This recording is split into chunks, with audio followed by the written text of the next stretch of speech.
Hari ini saya nak bercerita tentang satu peristiwa yang sangat luar biasa dan sangat kelakar. Cerita ni begini. Ada satu betina bernama Nurul Fitriah binti Ghazali.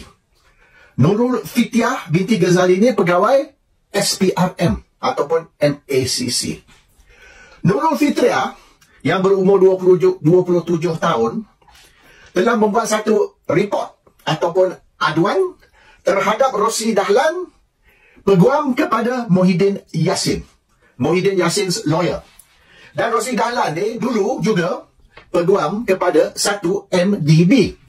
Dan usaha Rosli Dahlan ni telah berjaya mendapat balik lebih dari 20 bilion duit 1MDB yang telah hilang. Boleh katakan lebih dari separuh lah. Dari yang dikatakan 42 bilion duit 1MDB yang hilang tu, lebih dari 20. Mungkin dalam 60 ke 70% duit 1MDB yang lesap telah dapat dikembalikan ke 1MDB. Nurul Fitriah ni, betina SPRM tadi, dia letak alamat kediaman, the house address ya.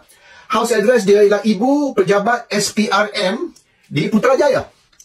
So dia pegawai SPRM, dia telah buat satu aduan atau report kepada Rosli Dahlan, peguam kepada Muhyiddin, dan dia letak dia punya house address sebagai ibu pejabat SPRM. Bermaknanya dia tidur di pejabat SPRM lah, dia tak tidur di rumah.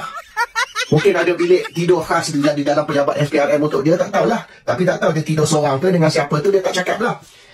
Dan report ni yang pegawai SPRM tadi, Nurul Fitriah buat tadi ni, di mana dia letak alamat rumah dia, residential address dia sebagai ibu pejabat SPRM, dia telah buat report ni kepada SPRM.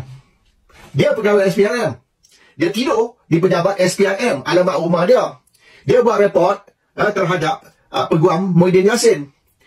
Dan dia, yang juga pegawai SPRM, buat report di SPRM, yang menerima report ialah dia sendiri. Nurul Fitriah tadi. So bermaknanya she made a report to herself. Dia buat report kepada diri dia sendiri. Dia yang buat report, dia yang terima report, dia juga report kepada SPRM, dia juga pekerja SPRM, dia juga tidur di pejabat SPRM setiap hari, setiap malam. So maknanya, is this a real report atau is this a fake report? Sebab pegawai SPRM yang bekerja di SPRM buat report kepada SPRM dan dia yang menerima report. So bermaknanya ringkas cerita, dia buat report ke diri dia sendiri. Dan dia buat report kepada SPRM di mana dia pegawai SPRM. Dan bukan saja dia pegawai SPRM, dia juga tidur di pejabat SPRM. Itu alamat rumah dia, alamat kediaman dia. Anyhow, report ni menuduh bahawasanya Rosli Dahlan ni, peguam Muhyiddin Yassin yang dulu peguam 1MDB, telah lesapkan 7 bilion. 7 bilion duit 1MDB. Tapi ada pengakuan di sini. Saya baca pengakuan. Pursuant to the settlement agreement, the payments of the settlement proceeds from GS, Goldman Sachs, and M-Bank, dua dari Goldman Sachs dan M-Bank, dua bank, which have been made and accounted for up to date, were paid directly by Goldman Sachs and M-Bank, okay, to the designated bank account. Bermaknanya penyelesaian di luar mahkamah yang dibuat oleh Goldman Sachs dan juga M-Bank, dua bank ni yang telah collaborate lah, telah bersebahat dengan Jolo untuk curi duit tadi. M-Bank dan juga Goldman Sachs, dua bank yang telah dikesan sebagai dua bank yang terlibat atau collaborate atau bersebahat dengan Jolo untuk curi duit 1MDB. Jadi mereka selesai di luar mahkamah dengan membayar balik sejumlah 20 bilion lebih. Dan duit ni telah dibayar kepada Kementerian Kewangan. Semasa tu Menteri Kewangan ialah Tengku Zafrul Aziz. So Tengku Zafrul ataupun bank account yang dikontrol oleh Kementerian Kewangan atau Menteri Kewangan Tengku Zafrul telah menerima duit. Duit tu tidak dibayar kepada peguam, not paid to the lawyer. So ini satu pengakuan yang telah dibuat. Ini dia report SPRM. SPRM buat report kepada SPRM. Yang buat report tu betina tadi tu, Nurul tu, dan yang terima report juga dia. So dia yang buat report, dia terima report, dia report kepada SPRM, bukan kepada PDRM. Dan dia juga bekerja di SPRM dan rumah dia juga SPRM, dia tidur situ je. So nampak something very wrong lah. Mungkin tak tahulah Nurul ni wujud ke tidak, does she exist or not. And then maknanya siapa dia yang bertanggungjawab di atas negotiate duit tersebut dan terima duit tersebut dan menentukan banyak mana sepatutnya Goldman Sachs dan M-Bank bayar. How much should they pay? Who determines it? Yang menentukan ialah pihak-pihak berikut. These are all the people. Ini pun telah direport ni. Malaysia ini, Malaysia kini pun telah laporkan benda ni.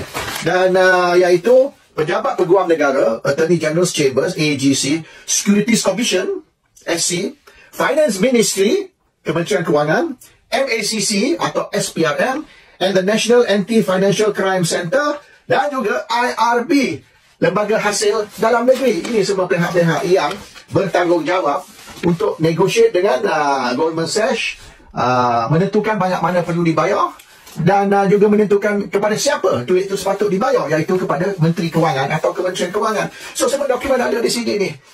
Dokumen tentang siapa yang task force, siapa yang bertanggungjawab, report dari pegawai SPRM yang diterima oleh pegawai SPRM, report kepada SPRM, dan pegawai yang tidur di SPRM dan sebagainya. So it's a very funny punya arrangement. Ringkas cerita, they doctored a report, SPRM report. Pegawai SPRM membuat report, pegawai yang buat report menerima report. So dia buat report kepada diri dia sendiri.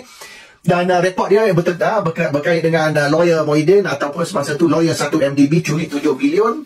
Tapi yang bertanggungjawab tadi bukan lawyer. Yang bertanggungjawab is task force. Yang task force tu yang saya ceritalah semua ahli-ahli task force. Termasuk SPRM sendiri. SPRM pun ahli task force. Jadi SPRM nak siasat di mana duit tu pergi. Apabila SPRM tu yang terima duit.